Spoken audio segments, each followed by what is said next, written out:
હાય all, આજે આપણે caramel crunch એટલે કે હેલ્ધી બદામ અને કાજુની ચીક્કી બનાવવા જઈ રહ્યા છે. આની અંદર આપણે પિસ્તા પણ એડ કરી શકીએ છીએ અને જે લોકોને ઇલાયચી પાવડર અનુકૂળ આવતો હોય એ લોકો આમાં ઇલાયચી પાવડર પણ થોડો એડ કરી શકે છે. તો આની અંદર તમે ઘી અથવા બટર કંઈ પણ યુઝ કરી શકો છો. હું આની અંદર બટરનો યુઝ કરી રહી છું અત્યારે, બરાબર છે. અને આમાં તમે ખાંડનો પણ ઉપયોગ કરી શકો છો.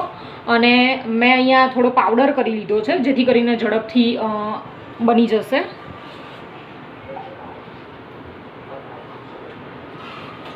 આપણે બટરને મેલ્ટ થઈ જવા દઈએ, બરાબર.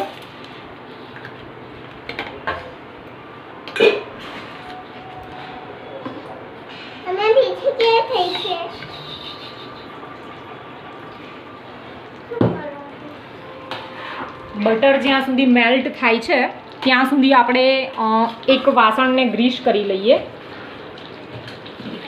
તમે નીચે પ્લેટફોર્મ પર પણ સાફ કરી અને આ રીતે ગ્રીસ કરીને એની ઉપર પણ તમે પાથરી શકો છો જો બહુ વધારે બનાવવાનું હોય તો. બાકી એકાદ વાસણમાં પતી જતું હોય તો આ રીતે પણ કરી શકાય.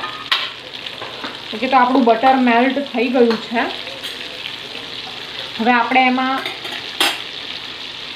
ખાંડ તમે યુઝ કરી શકો, ગોળ યુઝ કરી શકો, પણ અહીંયા મેં સાકરનો પાવડર કરીને લીધો છે.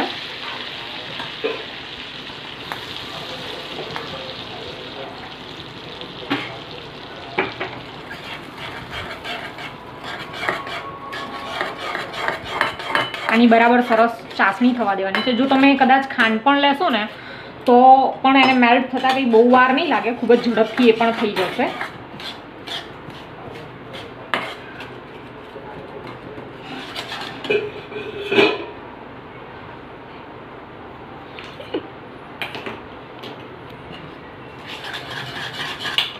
અને આની અંદર બટર કે ઘી એકાદ ચમચી બહુ થઈ જાય છે, બહુ વધારેની આપણે જરૂર રહેતી નથી.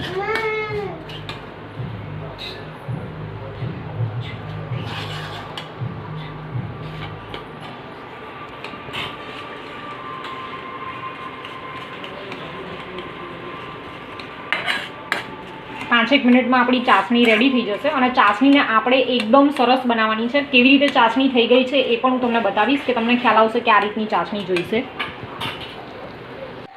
તો તૈયાર છે આપણી ચાસણી. જો તમે આને આ રીતે લઈ ચમચી કે તાવીથામાં અને તમે પાણી લેવાનું, એની અંદર તમારે આ સહેજ નાખવાનું, બરાબર છે. મેં આ એક ટીપું નાખ્યું છે. પછી એકાદ સેકન્ડ 2 સેકન્ડ પછી તમે આને લેશો ને તો આ રીતે તમારા હાથમાં આવશે અને એકદમ કડક, જો આમ કટ એવો અવાજ આવશે. તમે મોંમાં ખાઈને પણ જોશો ને તો, બરાબર છે.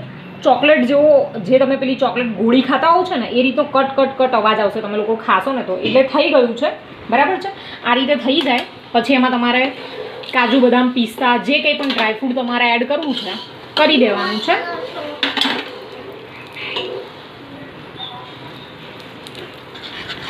પછી આને 2-4 મિનિટ હલાવવાનું જેથી કરીને કાજુ અને બદામ થોડા શેકાઈ જશે, બરાબર.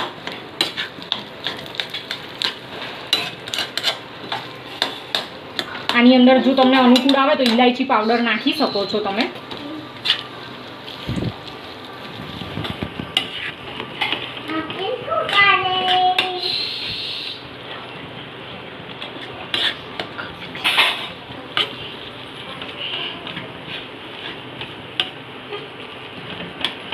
અને થોડી વાર તમારે શેકાવા દેવાનું અને એકદમ પાકું એકદમ થઈ જાય એવું તમને લાગે પછી તમારે જે ગ્રીસ કરેલી પ્લેટ કે જે કંઈ પણ તમે એને પ્લેટફોર્મ પર કરવા માંગતા હોય તો એ રીતે કાઢી લેવાનું અને બરાબર એને દબાવી દેવાનું.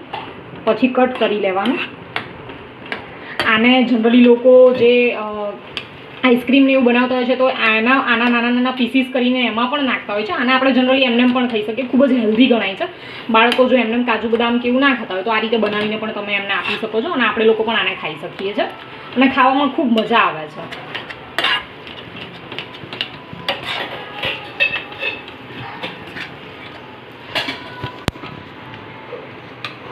આને થવા દઈશું આપણે 2 મિનિટ.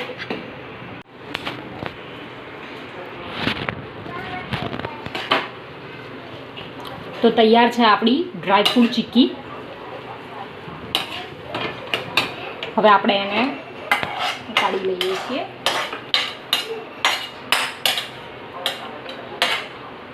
આને અને આપણે બરાબર સરસ રીતે દબાવીને સેટ કરી લઈએ.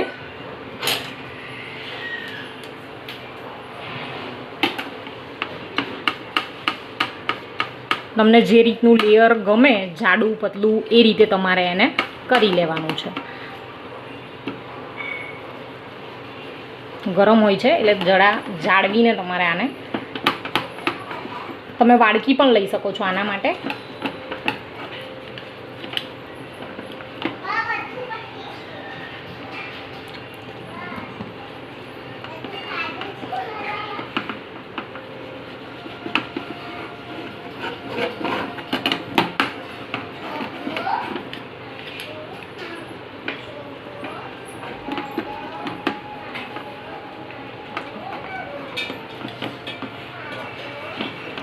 બને ત્યાં સુધી વાડકી જ લેવાની, એટલે ગરમ ના થઈ જાય અને તમને આને સેટ કરવામાં સરળતા રહેશે. ઓકે, તો આ રેડી છે આપણી ડ્રાયફ્રૂટ ચીકી.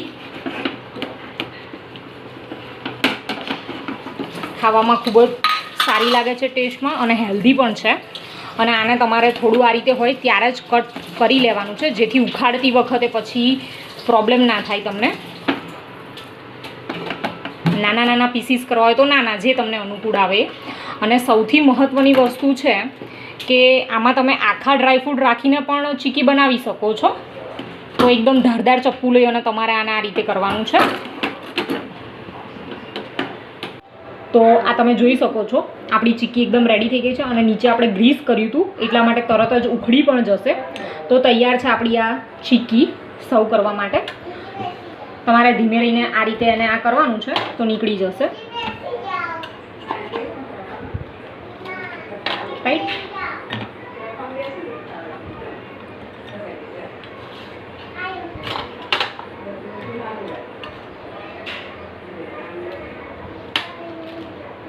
તરત જ ઉખડી જશે, આમાં વાર નહીં લાગે.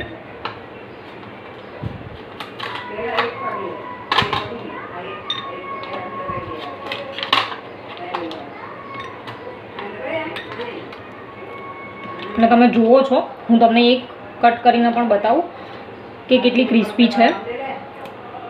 જોઈ શકો છો તમે. ખાવામાં પણ બહુ મજા આવશે. તો તૈયાર છે આપણું આ હેલ્ધી ફૂડ જેને કહેવાય. આપણે નાસ્તામાં કે બાળકોને પણ નાસ્તામાં આપી શકીએ અને આપણે પણ ખાઈ શકીએ છીએ.